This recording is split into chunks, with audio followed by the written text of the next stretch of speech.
నేటి సమాజంలో ప్రతి మనిషికి ఏదో ఒక రుగ్మతలు ఉంటూనే ఉంటాయి. కానీ ఆ రుగ్మతను సరైనటువంటి ఐడెంటిఫికేషన్ జరిగితేనే ట్రీట్మెంట్ అవుతుంది. నేను ఒక అర్చకుడిని, శ్రీకాకుళం.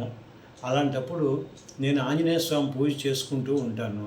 కానీ 6 సంవత్సరాల నుంచి నేను ఒక 3 వేళ్ళకి ఉన్నటువంటి ఫింగర్ ఇన్ఫెక్షన్ వల్ల అందరూ కూడా నాకు అంటే నేను డాక్టర్లను తప్పు చెప్పట్లేదు, నా కర్మని నేను అనుకుంటున్నాను. అది అతనికి ఆ 3 వేళ్ళకు ఉన్నటువంటి ఇన్ఫెక్షన్, ఫంగల్ ఇన్ఫెక్షన్ అనేటువంటి దీంతో ఇన్నాళ్ళు 6 సంవత్సరాలు బాధపడ్డాను నేను.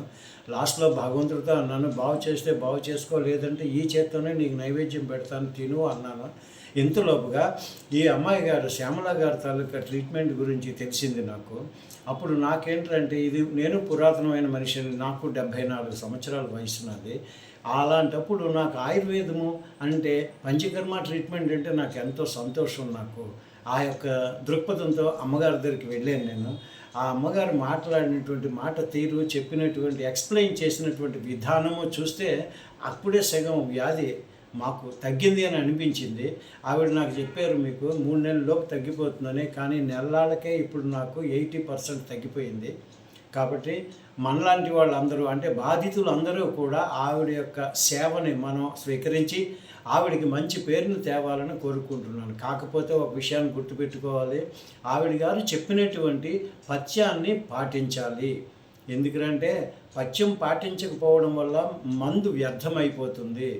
ఎలాగంటే, కడివిడి పాలల్లోని ఒక్క మజ్జిగ చుక్క వేస్తే ఆ పాలు సొగణం పోయి పెరుగు అయిపోతుంది కదా, అదే మాదిరి. కాబట్టి వారు ఎంతో ఆనందంతో మనకి ఇస్తున్నటువంటి మందు ఇది ఫైనాన్షియల్ విషయం కాదు, ఒక సేవా దృక్పథంతో అమ్మాయి గారు ఇక్కడ అనుకోకుండా, మీరు విశ్వసిస్తారా, నేను ఆశించాను, స్వామి అలాంటి బంగారు తల్లిని తీసుకొచ్చి ఈ యొక్క ఉత్తరాంధ్రలో కూడా ఒక చిన్న వైజాగ్లో ఒక బ్రాంచ్ పెట్టమ్మా, మీరు అక్కడ విశాఖపట్నం, ఇది విజయనగర్, ఇదేంటది హైదరాబాద్లో ఉన్నది, అలాగే విజయవాడ, ఇలా మాకు కూడా ఒకటి అందుబాటులో పెడితే మీ పేరు చెప్పుకొని 10 మంది బాగుపడతారు తల్లి అని ఆ దేవుణ్ణి నేను వేడుకున్నాను.